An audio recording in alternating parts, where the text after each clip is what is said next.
навиди бомдодии аз радиои озодӣ ки имрӯз 6 июл ва дар оғози боз як ҳафтаи нав тақдими шумо бинандагони азиз мешавад. умедворам рӯзатон бобарур бошад. соат бо вақти прага расо 7 субҳ ва бо иҷозати шумо ҳоло рӯ меорам ба хабарҳо. بیش از 200 مهاجر توجیه که در 5 بازداشتگاه موقتی شهرهای گوناگون روسیه نگاه داشته میشوند طلب دارند تا آنها را زودتر به وطن برگردانند. برخی از این مهاجرون برای نقض قانونهای بود و باش بازداشت شدند و برخی دیگر محبوسانی هستند که مهلت حبسشان به آخر رسیده است. بر اساس قانونهای روسیه آنها باید از این کشور اخراج شوند، اما با سبب بسته بودن راهها از 2 تا 4 ماه آنها در بازداشتگاه هستند. این مهاجرون با ارسال نوار شرایط بازداشتگاه را دهشتناک و برای زندگی غیر ممکن تصویر کردند. قبلا 24 مهاجر توجیک در بازداشتگاه موقتی در منطقه مردوی روسیه دست به گرسنه‌نشینی زده بودند.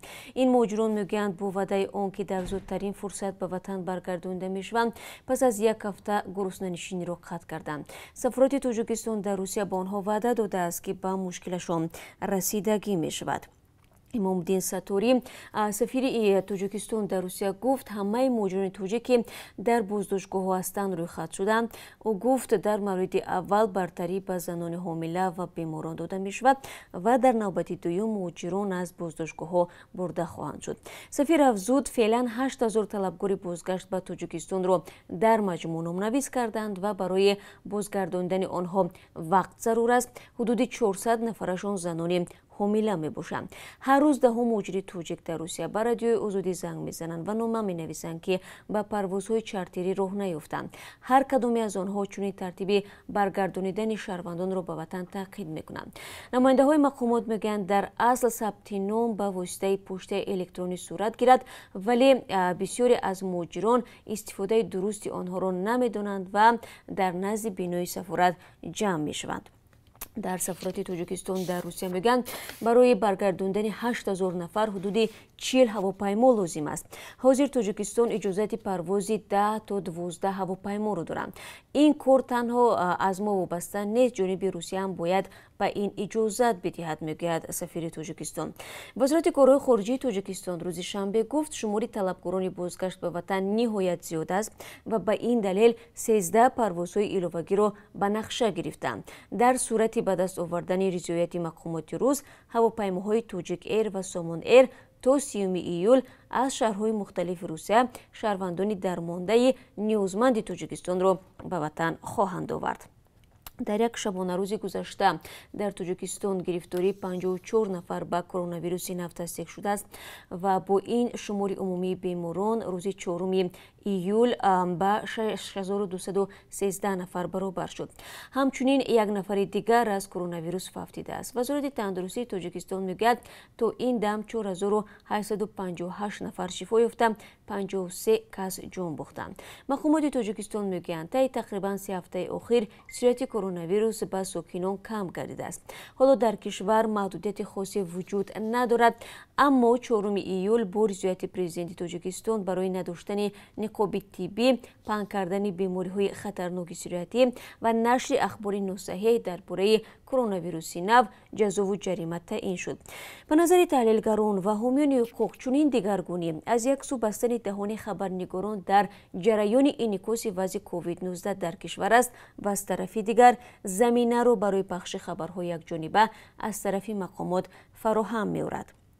در همین حال شاعر بزرگ و سردختری تولدخانه شهر خوجند روز 4 ایول در بیمارخانه بیماری‌های سرطانی درگذشته است. سبب مرگ پزشک معروف را مقامات نیز رسما توضیح ندادند، ولی در بیمارخانه سرطانی سوخت که این پزشک بستری بود اساساً بیماران گرفتار ویروس کووید 19 و بیماری‌های مانند به این مثل التهاب شش طبابت می‌شوند.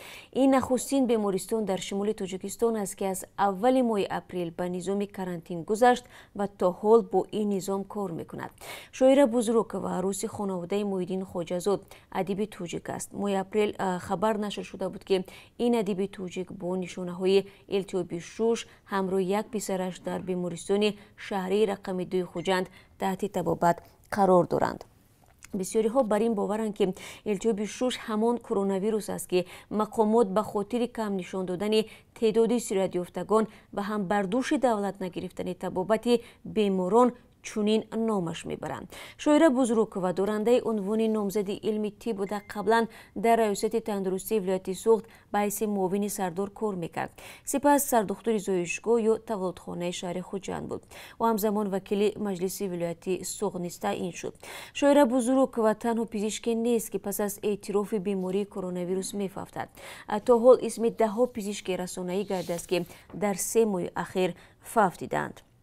барои мисол ба дасти радиои озодӣ рӯйхате расид ки бинобар он дар 2 моҳи ахир 24 корманди соҳаи тиб дар вилояти хатлон фавтиданд. дар санадҳои расмӣ иллати марги онҳо илтиёби шуш дард шудааст. мақомоти раёсати тандурустии вилояти хатлон тасдиқ карданд ки омор дуруст аст. наздикони бархе аз пизишкони фавтида гуфтанд онҳо бештар гирифторони коронавируси навро табобат мекарданд ва зоҳиран бемории ҳамагир сироят кардааст. мақомоти раёсати тандурустӣ ва ҳукумати хатлон мегӯянд ба оилаҳои пизишкони фавтида ёрӣ мерасонанд, аммо наздикони бархе аз ҷонбохтагон гуфтанд ин ёриҳо бештар аз хӯрокворӣ иборат аст ва ба ҳадде нест ки бояд ситоиш кунӣ. дар ҳоле ки тоҷикистон аз кам шудани омори беморон хабар медиҳад ва маҳдудиятҳоро бардоштааст, ӯзбекистону қазоқистон маҳдудиятҳоро барои пешгирӣ аз густариши бемории ҳамагир дубора сахттар мекунанд. намояндагони шоҳидони яҳво тасмим гирифтанд ки қазияи ҷовидон бобоҷонов, як узви зиндонии ин созмони мазҳабиро дар тоҷикистон то ба шӯрои ҳуқуқи башарӣ созмони милал бикашонанд. дар ин бора пойгоҳи форум 18 хабар дод ки бештар маҳдудияти озодиҳои диниро дар кишварҳои собиқи шӯравӣ бостоб медиҳад. додгоҳи ҳарбии гарнизони шаҳри душанбе бобоҷоновро ба зиндон маҳкум кардааст. мақомот мегӯянд вай ба сарпечӣ аз хидмат ҷазо гирифт. намояндагони шоҳидони яҳво иддао доранд ки ӯ барои ақидаи мазҳабиаш маҳкум шуд. ҷовидон бобоҷонови 20 сола пайрави созмони насронии шоҳидони яҳво аст. пайравони ин созмони фаъолияташ дар тоҷикистон мамнӯъ аз рӯи ақидаҳои мазҳабӣ наметавонанд либоси ҳарбӣ бипӯшанд ва ба даст силоҳ бигиранд. додгоҳи ҳарбии шаҳри душанбе рӯзи 2 апрел ҷовидон бобоҷоновро бо гуноҳи саркашӣ аз хидмат дар артиши тоҷикистон ба 2 соли зиндон маҳкум кард. шикояти ӯ аз болои ҳукм дар марҳилаи болои додгоҳ рад шуд. ба иттилои намояндагони расмии шоҳидони яҳво, бобоҷонов дар маҳбас бемор шудаву таб дошт ва баъди шифо ёфтан ба муассисаи ислоҳии ноҳияи Овон интиқол дода шуд. вай бори охир моҳи феврал бо пайвандонаш дидор кардааст.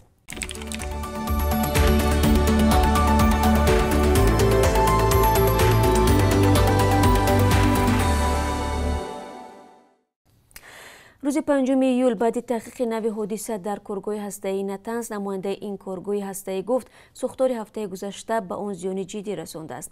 сухангӯи агентии ҳастаи Эрон Беҳрӯз Камолвандӣ ҳамчунин илова кардааст ки ин ҳодиса метавонад рушд ва истеҳсоли сентрифугаҳои пешрафтаро суст кунад. хабаргузории ИРНО аз қавли Камолвандӣ илова кардааст ки бар асари сӯхтори 3 июл як ида таҷҳизот зиён диданд ва ё пурра аз кор баромаданд.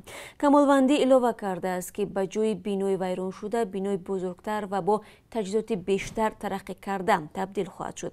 қаблан Камолвандӣ гуфта буд ки сӯхтор дар коргоҳи Натанз зиён наовардааст. ӯ гуфта буд ки бинои зарардида аслан анбор аст.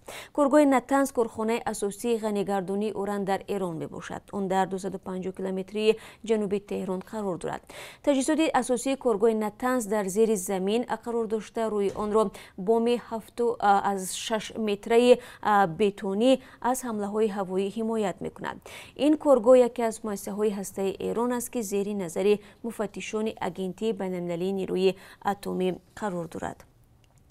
рӯзи истиқлоли Иёлоти Муттаҳидаи Амрико ки 4 июл ҷашн гирифта мешавад, бо тирпаронии зиёд, куштори камаш 20 нафар ва захмӣ гаштани даҳон нафари дигар шуд. расонаҳои маҳаллӣ дар шаҳри Чикаго гузориш медиҳанд ки шаби 3 июл 73 нафар аз силои оташфишон захмӣ гарданд ки бар асари он 13 кас ҳалок шудааст. дар Нью-Йорк охири ҳафтаи гузашта 42 нафар аз силои оташфишон захм бардоштанд ки аз байни онҳо 6 кас вафот кард. тирпарониҳои Нью-Йорк ва Чикаго мавриди таваҷҷӯҳи президенти Амрико Дональд Трамп қарор дошт. و از این دو شهری که از طرف حزب دموکرات رهبری میشوند دعوت نمود که قانون و نظم را برقرار نمایند.